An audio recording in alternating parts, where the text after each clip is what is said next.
Kostol svätej Kataríny v Handlovej dnes zaplnili stovky ľudí, aby si zaspomínali na 20 baníkov a záchranárov, ktorých v pondelok pochovala baňa. Omšu slúžil banskobystrický diecézny biskup Rudolf Baláš. Riaditeľ hornonitrianskych baní Peter Čičmanec neprišiel.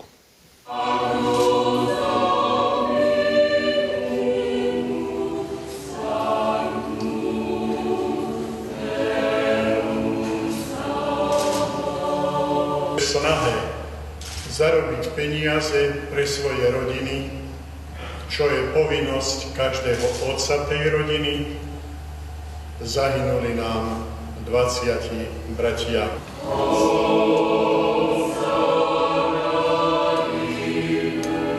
Jozef Kijak bol 20 rokov banským záchranárom. Aj on sa denne pýta, prečo sa tragédia musela stať. V čase, keď bol aktívny záchranár, sa takáto tragédia nikdy nestala. Takýto zásah, ako bol na východnej šachte požiar, hej, tam sa v minulosti, v skutočnosti sa k tomu veľmi zodpovedne sa pristupovalo a dôkladne. Čo sa v pondelok pod zemi stalo, by malo objasniť vyšetrovanie. Príčiny nehody sa ale začnú skúmať až o 2 alebo 3 mesiace. V miestach výbuchu je totiž stále vysoká teplota. Tu na východnej šachte hasili požiar 9 baníci. Na pomoc im prišli 11 banskí záchranári.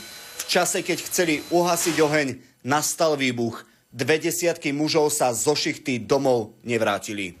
Handlová sa ponorila do smútku. K žiaľu a smútku sa navyše pridáva aj obava z budúcnosti. Vedenie Handlovej už pripravuje verejnú rozlúčku s 20 baníkmi a záchranármi, ktorá bude vo štvrtok na námestí Baníkov. Peter Ziman, televízia Markíza.